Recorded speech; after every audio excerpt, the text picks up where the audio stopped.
All right, everyone. I really felt called to do this as a live pick a card, but I wanted to do it facing the cards, and I just do not have the technology to face down at the piles that we have. And I wish, ooh, can I put a photo? I can put a photo. Okay, we're gonna do your image of the cards. Yes. Okay. So this is the image of the cards. These are the cards that you're choosing from. Yeah, okay, I like this. This is what I was kind of going for.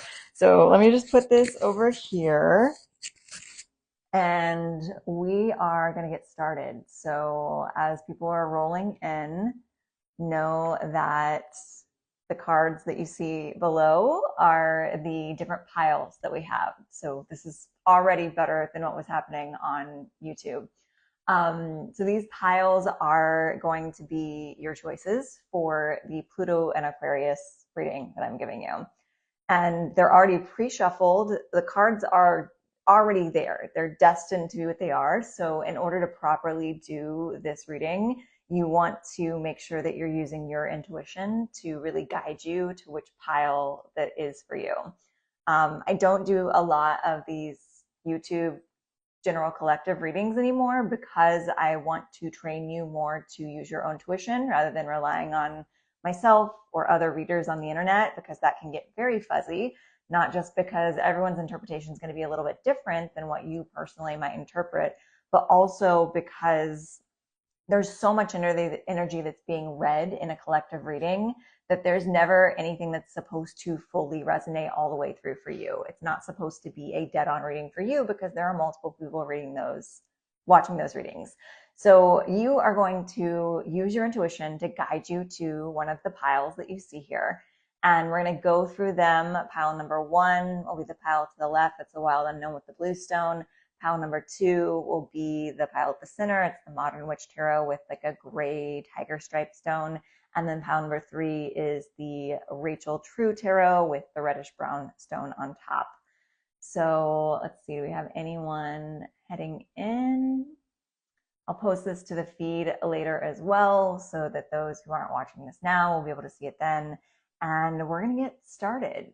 So I'm going to just take a moment to tap into the energy of everyone who is currently watching this and everyone that will find this video reading. And we're going to dive into pile number one. So if you're feeling called to this pile with this stone, that's up first. Again, I wish I could turn the camera down in a way that seems plausible and show you what's unfolding, but we're just going to deal with this. And if you're joining later, know that the piles below are your pick a card options. We're starting with pile number one right now, but use your intuition to guide you to the one that's for you. And you can always watch the replay later and figure out which card was yours. And if you're joining now, there might be something in the pile that we're currently on, even if it's not the one that you're drawn to. So starting with our pile number one, again, these are pre-shuffled, pre-cut. We're doing a variation on a past, present, future reading. So we're going to start with the past with three cards. So first up, we have the Five of Wands.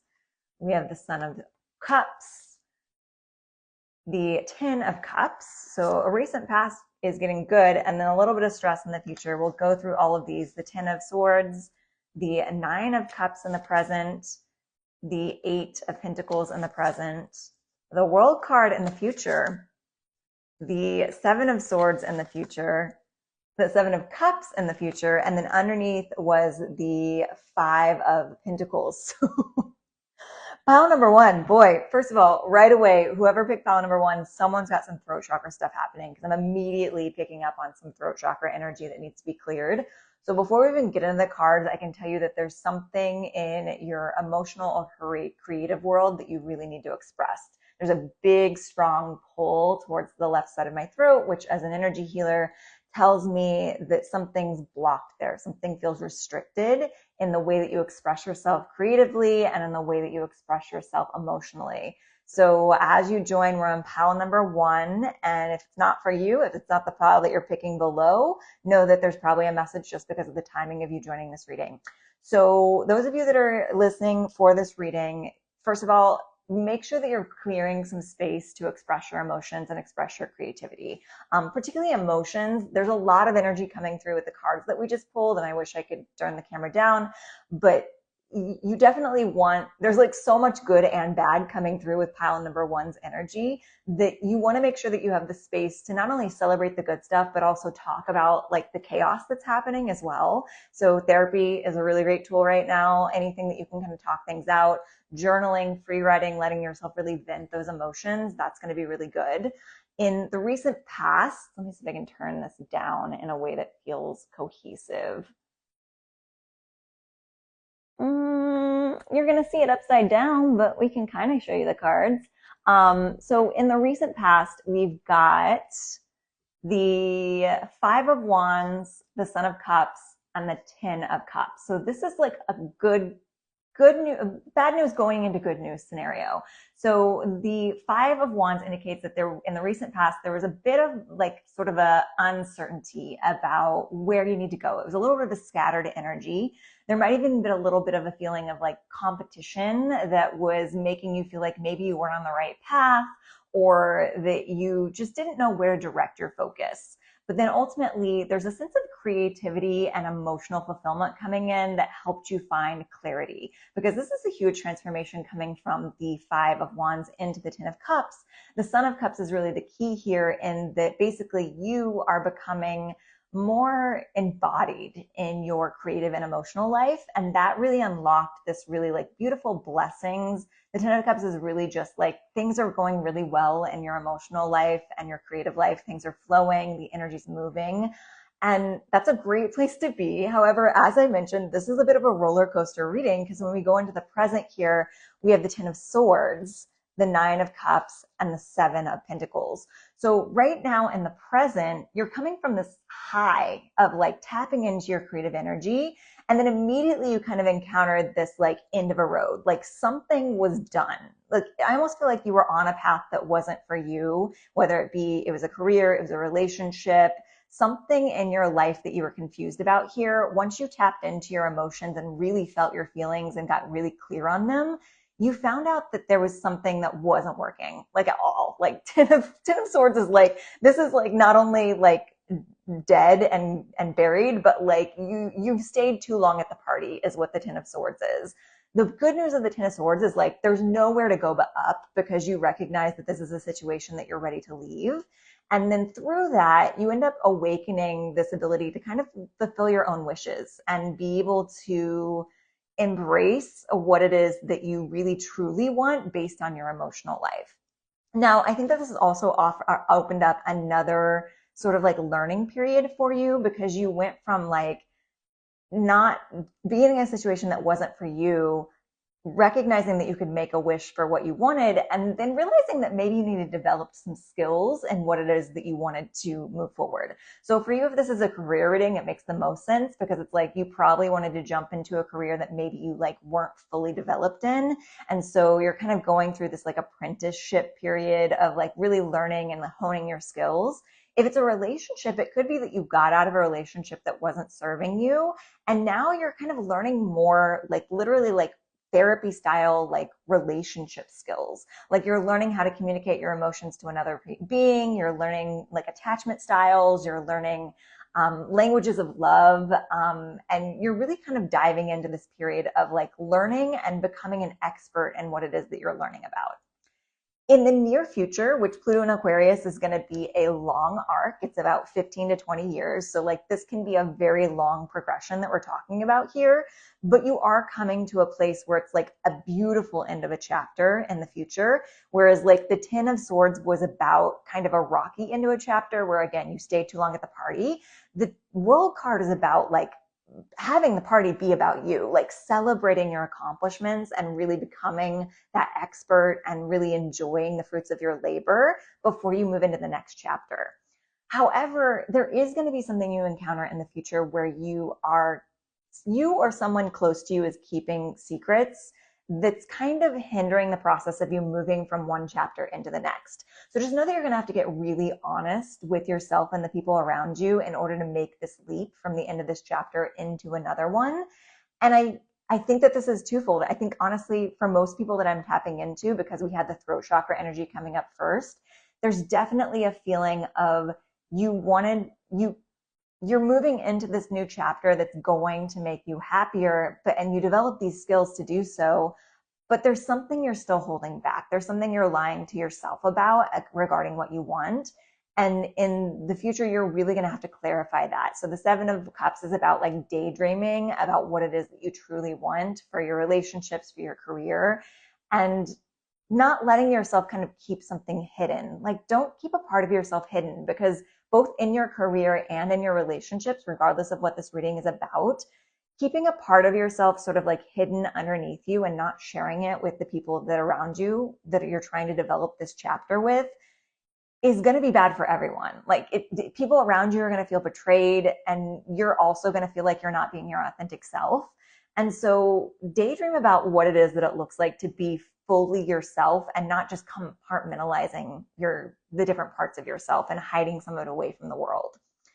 In the underneath energy, we have the Five of Pentacles, which does indicate that through this chapter of Pluto and Aquarius, you are going to have some stress, some worry, but there's honestly so many little blessings along the way that like you should be able to make it through this stressful period. The Five of Pentacles really is about, a lot of times it's financial stress, but it's also a reminder that like you have more resources than you're letting yourself believe or look at. So if you do find that you feel like you're like caught up in your finances or just caught up in like the stress of a situation along the way, look outside of your usual helping hands. Like, there's always more resources available to you than you're maybe habitually used to encountering. And so this is kind of an indicator of like, think outside the box. Like, whatever's stressing you out, think outside the box. Again, I mentioned therapy at the start of this. Like, therapy is a great toolbox. Maybe you're going into different modalities of therapy to explore these different things that are going on in your world. And that is going to be what helps you to feel more at ease throughout this little roller coaster. So the final card I have for pile number one is from the Total Betty Goddess deck, and it's the 90s goddesses that I've created. And this one is Amphitrite. And this is beautiful because it does kind of harken back to this message from the Seven of Swords of like, don't hide a part of yourself away. Because I like to think of this card as like the dance like nobody's watching card. The goddess herself actually did win like a dancing contest and like gets to marry the god Poseidon because of it. And so it's kind of that like my reminder. And it's played by Elaine Bennis from Seinfeld because she is such a horrible dancer and like doesn't have any awareness of it. So this is like even like the dorkiest, nerdiest, like parts of yourself that you think you need to hide from the outside world because you think that they're undesirable. That's actually what unlocks your fate. That's what unlocks your happiness. So if you're going to win over the god Poseidon in a metaphorical way, this is what you want to embody. You want to embody like the dorkiest, nerdiest parts of yourself and really allow yourself to be seen truly, fully for who you are, because that's when you're really going to find true acceptance from both yourself and from the outside world. Let's try and tilt this back up. Okay, so pile number one, I hope that served you. We're going to move on to pile number two. Again, whenever it is that you join this reading, even if you pick a different pile, I believe that there's going to be a message for you there. So we're going to take these cards away for pile number one, and we're going to move into pile number two, which is the Modern Witch Tarot, and it's got our little gray stripey stone here. P.S. The stone for pile number one was like a throat chakra stone. So if you're gravitating towards light blue colors and clothing, stones, surroundings, that's going to be really good for your throat chakra. So that's my little amendment for pile number one. Pile number two, this gray stone here, I actually am not entirely certain what this gray stone is. It came in like a little grab bag that I didn't have an indicator of what it was. But for me, it's a very calming, soothing energy. So before we even get into the cards, I'm going to say that you could probably use a little reprieve, a little break from the outside world, or a little break from technology is what I'm getting from this. So I know you're watching this on technology, but this could be like a technology cleanse is wanting to come through. And we're going to lay out the cards, and I'll tilt the camera down once they're all laid out. So in the recent past, we have the Four of Cups, we have the Ten of Swords, we have the Seven of Pentacles. Again, we're doing an extended past, present, future for pile number two. In the present, we have the Empress, we have the Queen of Pentacles, and we have the Page of Swords. And in the future, we have the King of Wands, we have the Page of Wands, and we have the Five of Swords. And then the underneath card is the Nine of Pentacles. So we'll get to all of those. I'll get to the goddess after we do the entire reading. So for pile number 2, we're going to tilt this down so you can see the cards. Again, apologies, they're upside down, but that's what we're working with. So in your recent past, pile number 2, these cards indicate that, again, we have the Ten of Swords. So this was in our last reading. So if you're sticking around from reading number 1, there's definitely a chapter ending in your life. For those of you just joining for pile number 2, the Ten of Swords is an indicator that in the recent past you have encountered like rock bottom with a situation, whether it be a job that you were just done with, a relationship that wasn't working. Maybe it's a personal thought pattern or habit that wasn't working. So this is specific to this pile. I'm getting an indicator this could be that you are just really fed up with your own bad habits of like drinking or staying up late or being addicted to your technology. Like this could be getting fed up with your own patterns that you're ready to move on from. And again, it's an indicator that like there's nowhere to go from up from here. So just like trust that even if it feels like icky now, like you have a rock bottom to like launch yourself up from. The Four of Cups indicators that in the same vein of this Ten of Swords, we have sort of a feeling of like being disappointed with the recent circumstance, because again, this is the recent past.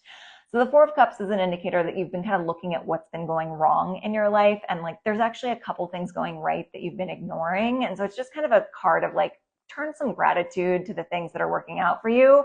And also this could have been like you were getting caught up in this addictive pattern and you couldn't see past it.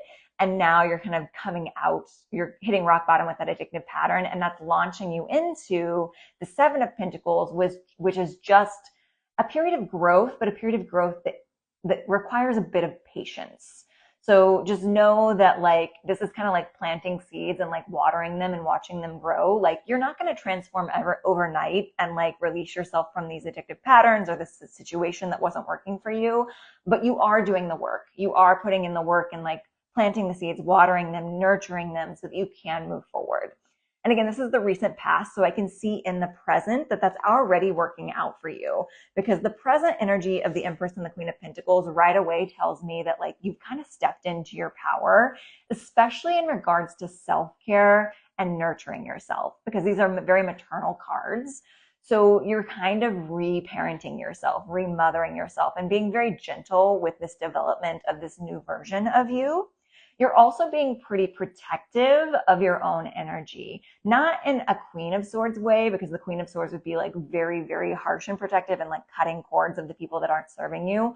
But you're learning to do that. You're learning to recognize when the people and the circumstances outside of you are not serving who you want to be. They're not serving the healthiest version of you. And you're slowly learning to cut those ties in a way that feels gentle and like not dramatic, which is what the Page of Swords would be as in comparison to the Queen of Swords. So right now, your main focus is like nurture yourself, like give yourself the self-care you need, and recognize when you need to disconnect from the outside world, be it an actual physical presence or technology, so that you can continue to feel nurtured and not feel like in chaos. The near future for pile number 2, the King of Wands and the Page of Wands, indicates that there is a spiritual awakening that's coming in hardcore. And I feel like it's coming in almost backwards. Like it's like you get like a big event in the near future. And again, Pluto in Aquarius happens over the course of almost 20 years. So near future could be not like tomorrow. It could be over the course of several years that this is happening. But it does feel like there's a sudden spiritual awakening.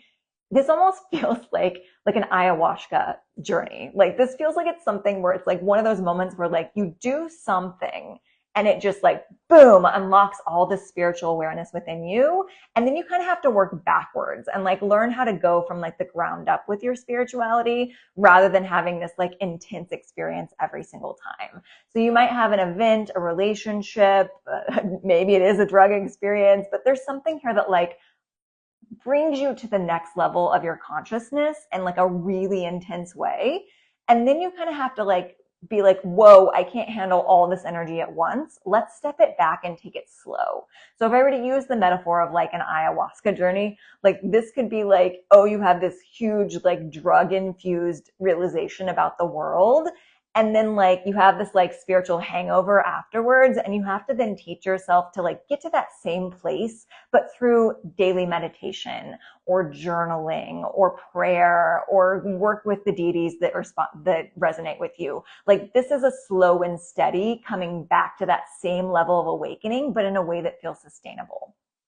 This also indicates in the near future, kind of echoing this Page of Swords, being able to cut people out of your life that aren't serving you, that you are going to get yourself into this place where like something in your life no longer feels like it's worth the fight. So when you get through this spiritual awakening, it's almost like an echoing of our 10 of Swords. So in the recent past here, there was a situation where you're like, this is done, this is buried, like I can't do this anymore. And then it's like you went up the spiral staircase, you had these spiritual realizations, you took care of yourself, you nurtured yourself, and you're going to encounter something sort of echoing back to this situation, but it's different. And it's less intense, but it's still a message of like, maybe this thing isn't worth fighting for. Like it doesn't resonate for who this new spiritual being is. And you just need to walk away from the fight before you get to the point where it's just like exhausting. Just walk away and like put down your swords. The underneath card being the 9 of Pentacles is an indicator that this does bode well for like financial independence and independence in the home.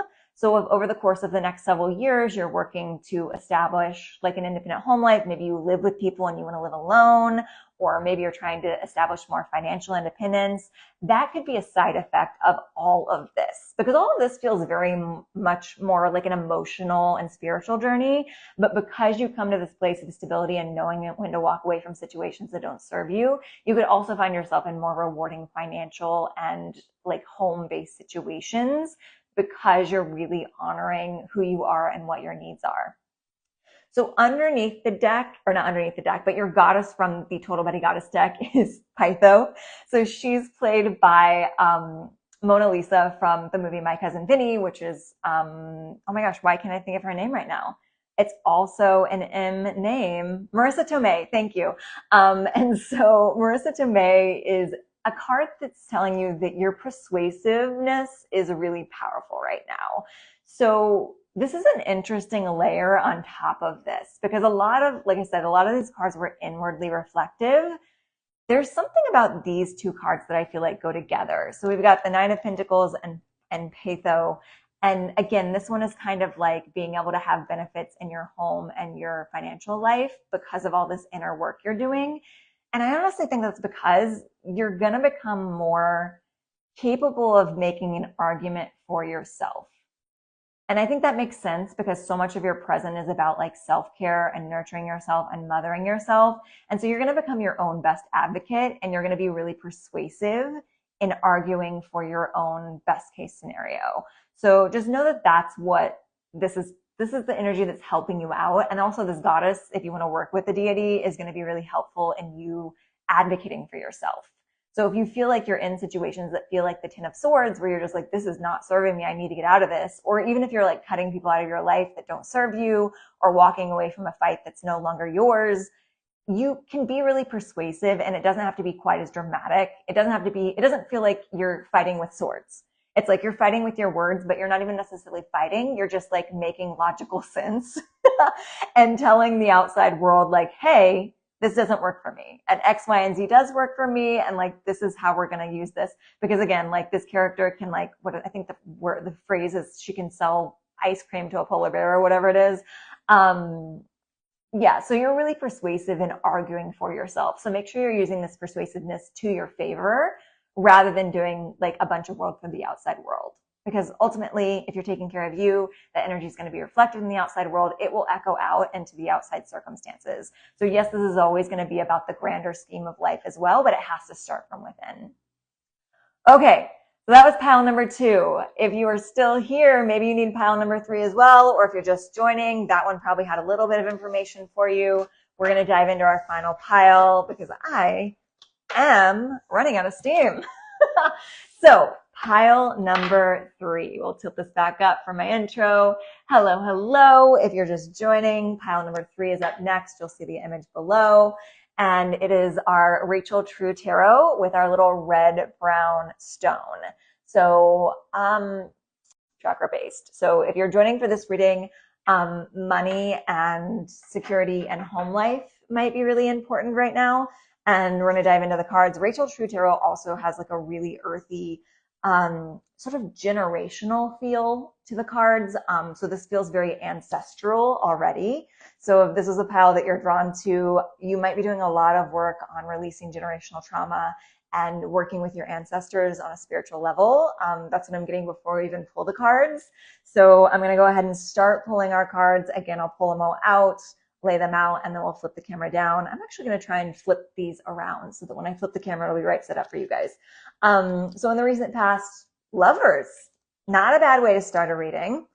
The World, also not a bad way to start a reading. And Temperance, oh, this is big destiny energy coming through if you pick pile number 3, because like it says major arcana all the way around.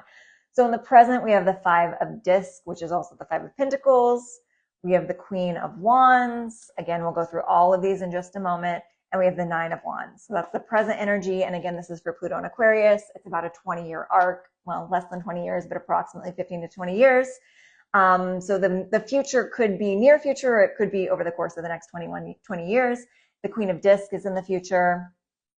The 7 of Swords is in the future. This is kind of similar to, I think, the last reading. No, the first reading. And the 6 of Discs or Pentacles is in the future. Underneath, we have the 4 of Wands. We'll get to our goddess later, but I'm going to flip the camera down. We're going to go through these one by one. Right away, though, I can see this has something to do with relationships, for sure. If you pick this reading, it could be that it's like a partnership in business, but like there's definitely some big romantic energy coming through in this. So let's flip the camera down and see what it has to say. And again, like I said, we do have sort of an element of it being generational, ancestral, healing a bunch of trauma from that. So in the recent past, this is big energy. So you actually are coming into a period of having a little more control of what's happening in your life. In the recent past, you might have feel like you weren't in the driver's seat. Like the universe was fully driving your car and you were just along for the ride, because that's usually what, like even just a little bit of major arcana, that's what that means. But for all major arcana in the past, that means that like for the past, I'm getting like 2 to 3 years, you were not aware, you felt like you were out of control in regards to what was happening in your life, which in a way is kind of a nice place to be, because you don't have to control the situation. The universe is kind of guiding you, but it can kind of feel like you have kind of lost the reins on your world and on your life and on like where you're headed. But ultimately, I think that means that you've ended up now in a place that is better serving you. So with it starting with the Lover cards, I think the catalyst for this transformation, I'm getting it could be within the past like 5 years, 5, 6, maybe 7 years. So this could kind of be spanning back a little bit further into the past. The Lovers card indicates that you encountered another being. It could have been a relationship, could have been a friendship, could have been a business partnership. You encountered a soul connection that transformed the way that you saw your world, your life, your trajectory. And this could have been someone that you like had like a long-term thing with, or it could have been like a momentary thing. Like it could have been kind of like a blip on the radar as far as like the relationship timeline goes. But this is kind of an indicator that like someone came in and kind of rocked your world. And like whether that person stuck around or not, you looked at yourself and your life differently from that moment on. But it also kind of feels like, even though there's not a tower here, I'm getting a little bit of tower energy from this. So it felt like this person kind of came in and like just like leveled your world down to the foundation. Like it's like everything you thought was true was brought into question, and you kind of had to like tear everything down and rebuild. And it was kind of a trial and error process on how you rebuild. Yeah, this is a very interesting energy. The World card indicates that because of this catalyst, you closed out a chapter in your life. Like some path that you were going down ended up being like not your end be all end all and like you close out a chapter, but you close out a chapter in a way that felt empowering. This isn't like Ten of Swords energy where it feels like it's just done and you have nothing left here. It's like, I'm going to walk away and I'm going to walk into the next chapter of things, celebrating where I came from, celebrating what I learned, celebrating the connections that I made. And I'm just going to recognize that like, that's no longer where I'm at. I'm moving into the next chapter. The Temperance card indicates that through that, you started finding a greater sense of balance. You also kind of started juggling a lot of different aspects of yourself. So like this card can kind of feel like it's like impossible from the outside world's perspective. Like it's like you have so many different things going on, so many different burners on the stove on, that the outside world is kind of like, how are you doing this? Like, how are you juggling all this energy? But it's because you found kind of a sense of inner balance. So that's the recent past. So again, this was fate just like shoving you into something. And then this Pluto and Aquarius energy is bringing in a little more of your own personal power and control with our present cards. So the present cards are the Five of Discs, the Queen of Wands, and the Nine of Wands. So before we get to the Five of Discs, which was in one of our other readings as well, again, it's the Five of Pentacles. The Queen of Wands and the Nine of Wands indicates that there's definitely some spiritual empowerment coming into play. I'm getting a feeling that like in the present, you're much more well established in your spiritual life than you like to think you are. Like you think of yourself as a novice, and like these cards are telling me that like you actually kind of are almost an expert in your spiritual connection. It just needs a little bit of refinement. So the Nine of Wands is usually an indicator that like you're almost to the highest version of yourself or whatever it is that you're working towards on your spiritual path. And then the Queen of Wands is like one underneath the King, which would be the highest ranking.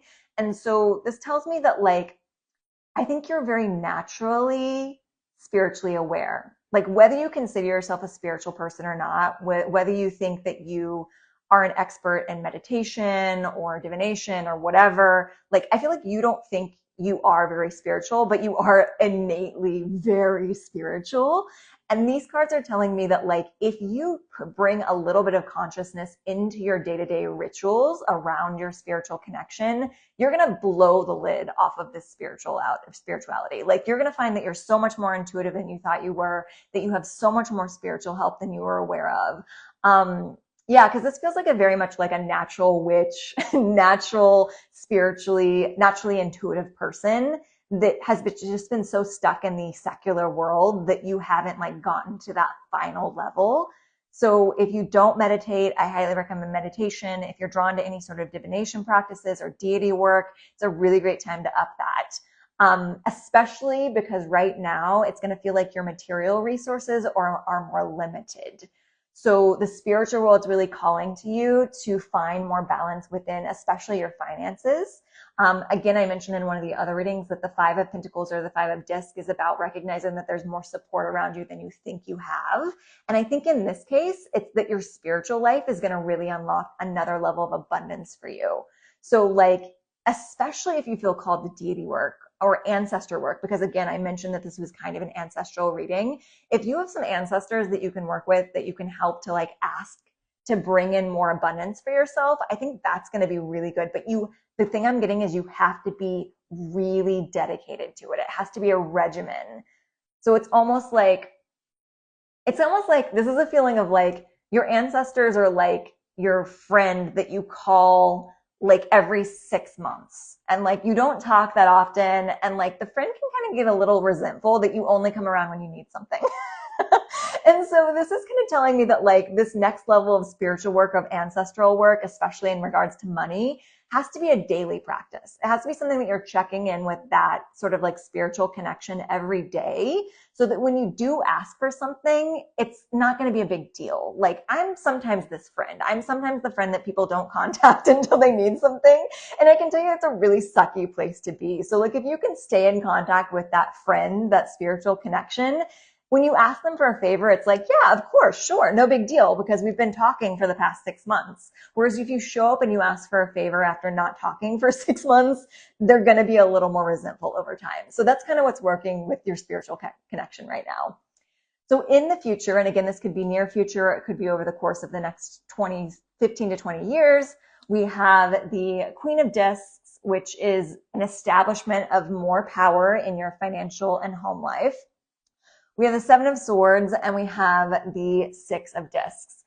So I'm getting here, there's a risk as you see this abundance come in, as the spiritual connection brings in more abundance for you, there's a risk that you become a little too protective of that abundance, because this feels almost like it's not a Five of Disc, which would be like being really greedy, or a Four of Disc. It's not Four of Disc, which would be being really greedy on your money, but it's the energy I'm getting from the playing out of these cards. So it's like the Queen of Discs is like, oh, I'm getting a little more money in. And then the Seven of Swords is like, ooh, we got to keep it secret. Like, we can't let anyone know. And then the Six of Discs is a message that like you have to get to a place of like give and take, of being generous with your abundance. And abundance could be money, or it could be knowledge too. So it could be that you're becoming a teacher to the outside world. Maybe you're teaching them how to stay connected to the spirituality that you've discovered in order for the outside world to also benefit from this abundance that you can get from the spiritual connection. But whatever it is, it's like a give and take. So like, don't let yourself get too Scrooge-like about whatever style of abundance comes in regards to the spiritual connection. Like, share the wealth is what this is saying. And then underneath, this is like a really beautiful energy. Four of Wands is like a celebration. I'm almost getting a callback to the Lovers card with this, because the Four of Wands is like a marriage card sometimes. And I almost feel like whatever it was, the spiritual connection that like bust you open, whether this individual person is in your life later, or if it's an energy that just echoes that connection, there could potentially be a union with someone that has a similar energy here. But at the very least, it's a celebration of you finding your own sense of stability and completion, not completion, because it's not the end of the cycle, but the Four of Wands, I always like to think of the Four of Wands as like the four corners of a room that you're going to now build around. And it's like, now you've got the foundation built, and you can celebrate that you've got this like really secure either connection, or maybe it's the connection with your spiritual life too. But there's some sort of like reason to celebrate a foundation that you've built. And that's underneath all of that. The Goddess that's coming in for pile number 3 is Nike. Yes, it's what the brand is named after. She's played in the Total Body Goddess deck. She's played by Reese Witherspoon in the Election movie, and she's very competitive, which is interesting. This is like a win at all cost energy. But honestly, the way that I like to look at this is like, you're a winner no matter what the outside world sees. If you haven't seen the movie Election, it might be a fun one to kind of go down that path, because she does, like, Tracy Flick is just like a win at all costs type energy. And she's literally not willing to take no for an answer. It's a very interesting contrast to the rest of this. I feel like maybe for some of you, your abundance has to do with winning something. Maybe you win a contest. There's a particular individual, I don't know if you're currently watching, but there's someone that could be watching this that I feel like maybe your career involves winning things like on a regular basis. So if this is your pile, that could be what this is about. But it's also about like not accepting less than what you know you're worth. So I think that kind of goes across this whole board of like calling in this sort of like new chapter of your life. Recognize that you are a winner no matter what the outside world says, no matter what the accolades, the medals, the awards say. And yeah, it's a beautiful energy to bring into things, because I do feel like there is an element of definitely winning in a way that doesn't feel like you're reliant on the outside world calling you a winner, if that makes sense. Okay. That was Pluto and Aquarius. So if you're still here, I hope you enjoyed. If you're watching this in the replay, I hope you enjoyed. If you want more personal clarity on your, whether it be the Pluto and Aquarius transits or just anything that's happening in your life, I did just recently reopen my personal one-on-one readings. I took a break for the entire start of 2024. And I just got the intuitive impulse to be pulled back to that. So if you need Reiki healing, if you need past life clarity, if you need tarot readings, again, I like to approach all of these things as a coaching session. I'm not here to tell you your future. I'm here to confirm your own intuition and help you create an action plan for the best possible future moving forward. Thank you, thank you, thank you for all that joined. And again, if you missed some of this, I will be posting this to the feed as well. And if you like this, let me know. This is a lot of energy to do these pick a cards, so I'm not going to do them super often, but I'm always willing to take the request for them. And I'll try to find a better setup than doing this tilt down, tilt up camera thing. But I appreciate you all for being here. Have a lovely rest of your evening. And I'll try to figure out how to end this.